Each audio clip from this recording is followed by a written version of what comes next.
Kumusta? Mabuti! For today's video. For today's video, meron tayong super cute na 4 years old na taga-subaybay na sa kakapanood sa atin ay marunong na magsalita ng Hebrew. Pero bago yan ay nag-request sa akin dyan si Nilush kung pwede daw siyang uminom ng Ensure. Ng mga panahon na yan nga ay halos araw-araw ay umuulan kaya mas talong kinakabahan para kay Nilush dahil mas nag-iibang kanyang kondisyon kapag umuulan. So thank you very much for that. תודה, את בסדר? כן, מאמי, תודה רבה. את לא כולה טוב? לא, בסדר, בסדר. אני הולכת לזרוק אותך בזבל. Ay nga, nakakapa-English ang pag-inom ng Ensure at may pa-thank you very much pa nga si Nilush. At dahil natutulala na naman nga si Nilush ay sabi ko huwag siya magkakasakit at binibiro ko nga lagi na kapag nagkasakit siya ay tatapon ko siya sa basurahan kaya naman tawang-tawa. Ay nga't biglang nag-alarm na naman at habang papunta nga sa loob ng bomb shelter ay nakatulala at hindi alam kung saan pupunta. At syempre late upload na naman nga ang person kaya kahit ceasefire na dito sa Israel ay may mga kaganapan pa rin kami dyan sa loob ng bomb shelter. Oras na nga na pagkain nila yan kaya dyan ko na din pinakain si Nili para hindi siya makikain sa pagkain ni Lola. Good morning, Dindindin. Good morning, Dr. John. Let us sing together.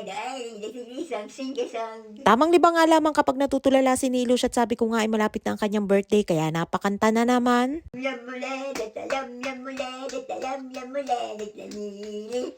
Ba't ka maat? Sisimbrises lo ba't salos?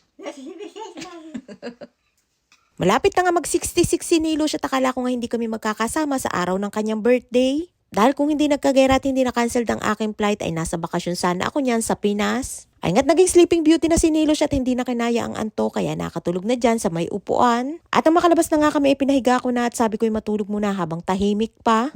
Sa halip na nga na nakakabawi na si Nili ng tulog dahil kagagaling nga lamang niya sa sakit ay stress na naman ang inabot ng dahil sa gera. Palabas na nga din ako niyan para pumunta sa butika dahil itong si Lola na makulit ay pilit na pinakukuha na sa akin yung mga gamot ni Nilush. Araw yan ang Biyernes at sabi ko kay Lola ay sa linggo ko na lamang kukuhanin yung mga gamot dahil hindi naman kailangan na kuhanin agad at ang isa pa ay maulan din ang araw na yan. At sa sobrang kulit nga ni Lola ay ayaw akong tigilan kaya napilitan na din ako na lumabas. Marami pa nga mga gamot si Nilush at sobrang dami nga ng mga reseta sa kanya ay yung iba nga ay na-expired na din. Diyan na naman nga ako napatapat kay kuya at natawa nga siya nang makita niya ako at hindi niya lamang siguro masabi na ikaw na naman dahil kakukuha ko lamang din ang mga gamot ni Lola. Natawa nga siya dyan sa dami ng syrup at iniinom yan ni Nili para makadumi. At pati nga ako'y natawa dahil sa sobrang dami daw ng syrup na yan ay ginagawa na daw atang parang tubig kung inumin. Pang 3 buwan na nga yung nareseta kay Nilush kaya madami at kinukuha ko na nga din lahat para hindi na din ako pabalik-balik. Tumaan na nga din ako dyan sa tindahan para bumili ng ilang mga kailangan at meron na nga din silang mga tinda na tinapay para sa holiday dito sa Israel na tinatawag na Pesach. At yan yung kanilang traditional na tinapay dito sa Israel kapag araw ng Pesach ang matzah at wala yung paalsa. Dito sa Israel kapag Pesach ay bawal silang kumain ng kahit anong pagkain na may pampaalsa at mga produktong butil tulad ng kanin, oatmeal at kung ano-ano pa. Shalom, manish magibere. Tama akshab. Be. Be. Be. Ka. At ayun nga dahil nakatulog si Nilush ay may energy na naman para maging kuting, aso, pusa at kabayo. At dahil sa kakuyitan ni Nilush ay marami nga ding mga bata ang natutuwa sa kanya at isa na dyan si Baby Malia. Shalom, Nani Malia.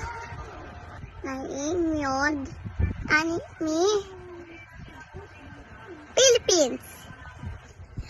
Kala ka ba? Shoutout kay Baby Malia Israel, ang 4 years old cutie baby ng Malabon na laging nakasubaybay at lagi tayong pinanonood. At sobrang nakakatuwa nga dahil sa kakapanood niya sa atin ay may mga natututunan siya ng mga salitang Hebrew. At shoutout po kay Mami Milen or Mylene Israel at maraming salamat po sa inyong pagbabahagi ng kwento tungkol sa panonood sa atin ng kanyang baby. At ang isa pa nga din sa nakakatuwa ay Israel din ang kanilang apelyedo. At ayun nga si Nilush at hinanap ko dahil biglang nawala ay yung pala'y nandyan sa kwarto ni Lola. Nang maabutan ko nga ay nakatayo siya sa harap ng bintana, tigil at tulala at nang tinanong ko kung anong ginagawa niya dyan ay maglalagay daw siya ng oil sa kanyang mukha.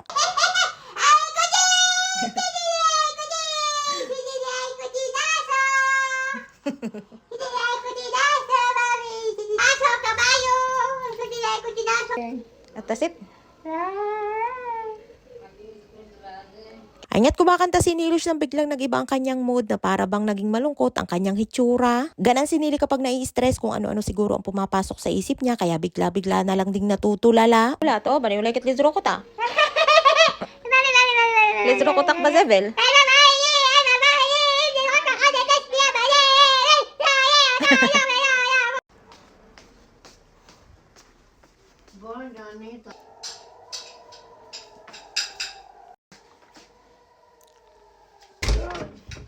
Oras na naman ang pagkain at inabutan na naman nga ng siren kaya dyan ko na ulit pinakain si Nilush. Buti na nga lamang at nandyan na din ako sa bahay bago pa mag-siren at hindi ako inabutan sa labas. Masarap. No, masarap. Tuda. Mase to da? Salamat. Mase? Salamat. Ay nga tapos nang kumain si Nilush at ang aabangan naman niya na yung pagkain ni Lola. Ay nga't sinisipat ng plato ni Lola at sabay dampot ng tinapay. Wala nga kabubusugan si Nilush basta may nakikitang pagkain na idali kahit kakakain pa lamang. Ay siya hanggang dito lang ang ating kwento for today's video at maraming po salamat sa inyong support at laging panonood. Mag-ingat po tayong lahat palagi. And please follow and share ako Infinity Private Resort and Events Place and please subscribe to my YouTube channel.